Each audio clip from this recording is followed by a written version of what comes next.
Succeeding with ADD. Begin with a quote from Tin Cup. When a defining moment comes along, you can do one of two things. Define the moment, or let the moment define you. I'm sure you've heard the expression, it's often darkest before the dawn. Perhaps nowhere is this truer than for us ADDers. Despite tremendous gifts, we often struggle in the shadows, fighting our own inner demons, people who don't believe in ADD, and a mind that's constantly shifting gears, tripping over itself, and getting stuck. But there is hope. The great news is that we can get unstuck, overcome our challenges, and turn obstacles into our greatest teachers. We just can't allow ourselves to quit or stop pushing ahead, no matter what.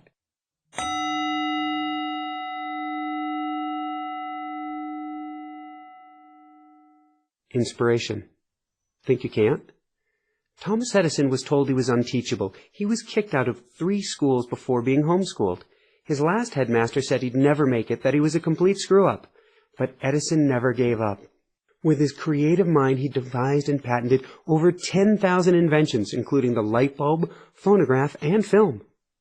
Albert Einstein struggled in high school math. He wasn't a linear thinker and couldn't go from point A to point B the way his teachers wanted.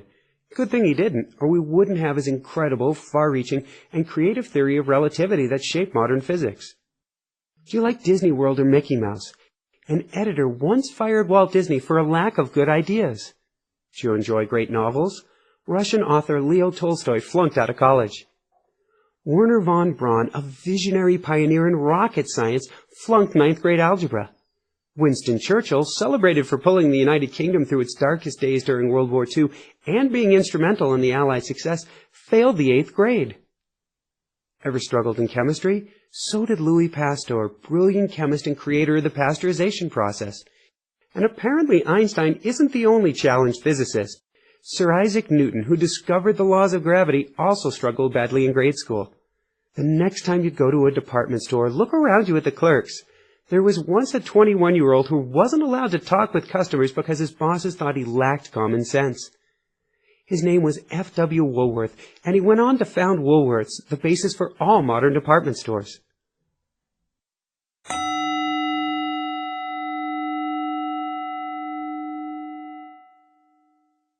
My story. In the 1st grade, my mom was told at my first parent-teacher conference by 2 teachers with 32 years of experience I was the worst student they'd ever had in their lives. Fortunately for me, my mom was a special needs teacher and had me tested for ADD. After I was diagnosed, she then moved us to a new town and new school system where they didn't dismiss the diagnosis. I was given help and put on Ritalin and went from a straight U or unsatisfactory student to solid A's and B's except for handwriting and social interaction. However, I still had major troubles with organization, time management, social skills, and impulsivity. Despite this, I muddled along well until age 12. At that time, my doctors, unsure of Ritalin's effect on boys in puberty, studies have since shown it to be one of the safest and most researched medicines on the market, but at the time this was still unproven, took me off of Ritalin to be on the safe side. I struggled through 2 junior highs and then 2 high schools, struggling to fit in and find a place for me and my ADD brain in the world. Over time, I found I was good at both drama and cycling, both of which gave me great confidence and greater self-esteem. Later on in high school, I discovered a talent for writing and helped found and edit a new school newspaper. These successes were the body armor I needed to overcome the barrage of negativity from those around me, people who were certain I would never succeed. After graduation, I went to the Colorado College in Colorado Springs. This was great for me because they were on a block plan, which meant I took only 1 course at a time. Despite taking classes, my real major at the time was bicycle racing. It calmed me down and helped me to focus, and I dreamed of going to the Tour de France. Unfortunately, it meant I didn't take my studies too seriously. Instead, I earned a degree in political science not because I wanted to go into law or politics, but because it was easy enough to allow me to put my energies into cycling.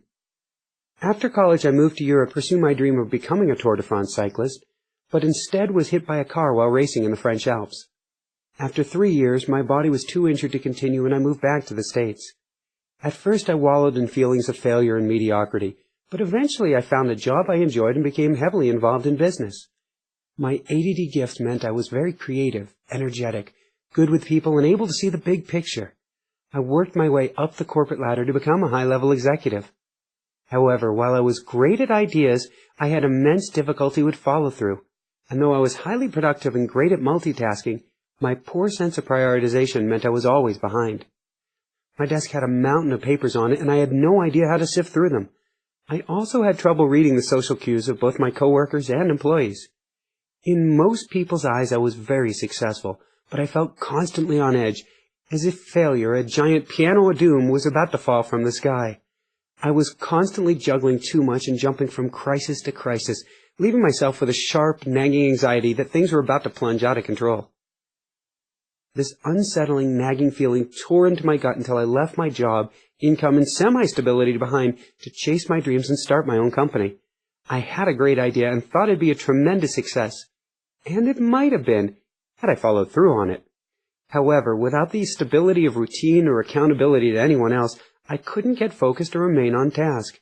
Without instantaneous success, riches, and accolades, I quickly tired of the new idea, switched gears, and started a second company, followed rapidly by a third.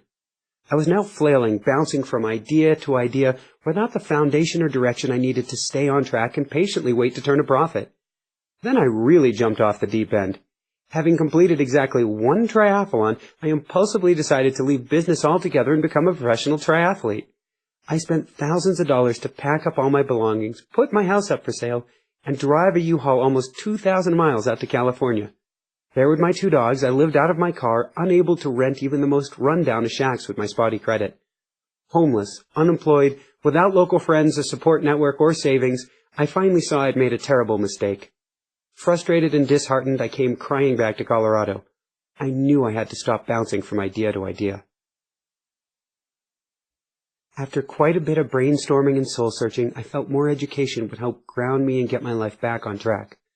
Due to my love of business and people, I decided to pursue an MBA.